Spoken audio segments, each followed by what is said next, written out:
सुबह उठकर वनजाक्षी देखती है कि जहाँ पिछली रात को एक छोटा सा पौधा था, वो अगले दिन एक बड़ा 6 फुट वाला पेड़ बन चुका था। और इतना ही नहीं, उनपे बैंगन भी इतने भरे भरे और 4 गुना बड़े भी उग गए थे। ये देख वनजाक्षी अपनी आंखों का खुद यकीन नहीं कर पा रही थी। पेड़ के पास आकर उसे जांचने लगती है। ये कैसे हुआ? कि मुमकिन कैसे है? कल तक तो ये पौधा था, आज पेड़ कैसे बन गया? वो ऐसे सोच में पड़ गई थी कि इतने में उसकी बेटी वसुंधरा वहां आकर उस पेड़ को देख ऐसे ही चौंक जाती है। कुछ देर बाद वो हार मानकर कुछ बैंगन को लेकर उनका भरता बनाती है। बस वो भरता स्वादिष्ट था। उस स्वाद पे फिदा होकर माँ बेटी दोनों बचे कुछ बैंगनों को उनके आजू बाजू पड़ोसी लोगों में बांट देते हैं। अगले दिन उस बैंगन के स्वाद पे फिदा होकर बार बार वनजाक्षी के घर आकर उनसे बैंगन पूछते हैं। और इतना ही नहीं, जितने बैंगन को कल वो पेड़ से तोड़े थे, उतने ही बैंगन अगले दिन वापस उग गए थे। ये देख माँ बेटी दोनों आश्चर्यचकित हो जाते हैं। तब दोनों फैसला करते हैं कि इन बैंगनों को मुफ्त में नहीं देना है। ये कहकर बेचते हैं कि ये जादुई पेड़ है और इसके बैंगन बहुत स्वादिष्ट हैं। ऐसे वो बैंगन दुगने रेट में बिक जाते हैं। कुछ ही दिनों में इन स्वादिष्ट बैंगनों के बारे में और वो बड़ा सा बैंगन के पेड़ के बारे में इधर उधर बात फैलकर आजू बाजू पड़ोसी शहर तक पहुंच जाता है। इसलिए हर रोज सुबह शुरू होते ही पेड़ में भर के बैंगन उगते थे और उनके लिए लोगों की लाइन लग जाती थी सुबह सुबह, और वो भी वनजाक्षी के घर के बाहर। वनजाक्षी का पैसों का डिब्बा हर रोज पैसों से भर जाता था और ये बहुत साधारण सी चीज होती थी। कुछ ही दिनों में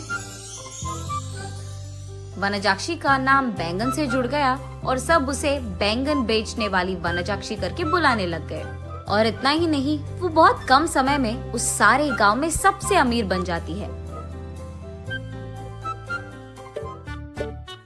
बड़ी सी बंगला बनवाती है और उस बैंगन के पेड़ के चारों ओर बाड़ लगवा देती है और उस पेड़ के पास एक सिक्योरिटी गार्ड को भी रख लेती है। एक दिन वसुंधरा वनजाक्षी के पास जाकर ऐसे कहती है, माँ, रातों रात एक छोटा सा पौधा इतना बड़ा पेड़ कैसे बन गया? और ऊपर से अगर सारे के सारे बैंगन हमने तोड़ दिया तो भी अगले दिन उनके जगह में उतने ही भर के बैंगन उग जाते हैं। ये कैसे मुमकिन है? अरे हाँ, मैं भी इस चीज के बारे में सोचना भूल गई। चलो जो भी हुआ उनसे हमारा अच्छा ही तो हुआ। अब तो मुझे तुम्हारी शादी की भी कोई फिक्र नहीं है बेटा, ऐसे कहती है। और ठीक तभी वनजाक्षी को एक बात याद आती है। उस समय में जब भी वनजाक्षी के लिए रिश्ते लाते थे तो कुछ भी सेट नहीं होता था। अगर वसुंधरा को लड़का पसंद आ गया तो लड़के वालों को इनका दहेज नहीं पसंद आता था, और अगर लड़के ने वसुंधरा को पसंद कर लिया तो वसुंधरा को वो लड़का पसंद नहीं आता था। ऐसे बहुत सारे रिश्ते देख देख कर वनजाक्षी थक कर ये सोचने लगती है कि शायद उसकी बेटी के कुंडली में कोई दोष है, इसीलिए वो बहुत सारे पूजा पाठ करवाती रहती थी। ऐसे ही एक दिन वो मंदिर में पूजा करवा के घर लौटती रहती है। तब रास्ते में उसे एक बैंगन का टुकड़ा नजर आता है। उसे लेकर वो अपने घर के सामने रख देती है। और कुछ दिन बाद उस जगह में एक छोटा सा पौधा उग गया था। मंदिर जाने से पहले उन बैंगनों को देख वनजाक्षी सोचती है, घर आने के बाद ना इन बैंगनों का एक बहुत अच्छा भरता बनाना है मुझे।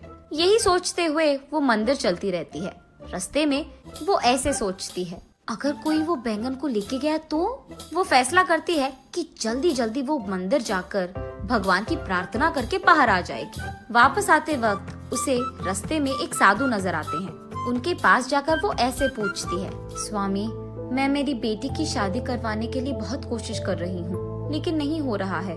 कृपा करके इसका कोई हल निकाल दीजिए। ठीक है, उस जगह पे बैठकर अपनी पूरी मन से प्रार्थना करो, ऐसे कहते हैं साधु। तब वनजाक्षी उस साधु के सामने बैठकर इसी डर में पड़ी रहती है कि कहीं कोई उस बैंगन को चुरा ना ले। हे भगवान, मेरे घर जाने तक उन बैंगनों को संभाल के रखना, किसी को उसे चुराना नहीं है। इसका प्रार्थना करके वो उठकर साधु के पास जाकर आशीर्वाद दीजिए स्वामी, ऐसे कहती है।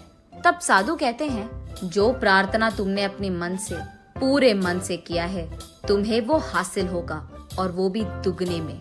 जाओ बेटी। तब जाकर वनजाक्षी को समझ आता है कि हुआ क्या था, और वो वसुंधरा को ये सब समझा देती है। तो तुमने मेरे शादी के बारे में नहीं, बैंगन के बारे में प्रार्थना किया था।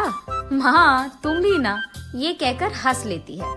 चलो जो भी हुआ, हमारा तो भला ही हुआ ना बेटी। इस बैंगन के पेड़ के वजह से हम अमीर बन गए हैं, और कल ही तुम्हारा स्वयंवर है, तैयार हो जाओ। ये कहकर आजू बाजू पड़ोस के सारे गांव में डंडोरा पिटवाती है कि उससे भी अमीर लोग उसकी बेटी से शादी करने के लिए स्वयंवर आ जाए। तब तक बैंगन बेचने वाली वनजाक्षी तो बहुत प्रसिद्ध थी, और उस घर के जादुई बैंगन का पेड़ भी। इसीलिए उससे रिश्ता पक्का करने के लिए बहुत सारे अमीर लोग लाइन में लग गए थे। उनमें से अमीर और अच्छा दिखने वाले एक आदमी से वनजाक्षी अपनी बेटी वसुंधरा की शादी करवा लेती है।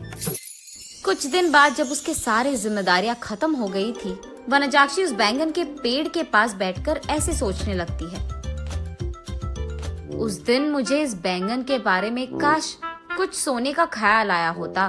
बैंगन के बदले में सोना दुगने में मिल जाता था, तब मैं और अमीर बन जाती थी। हाँ।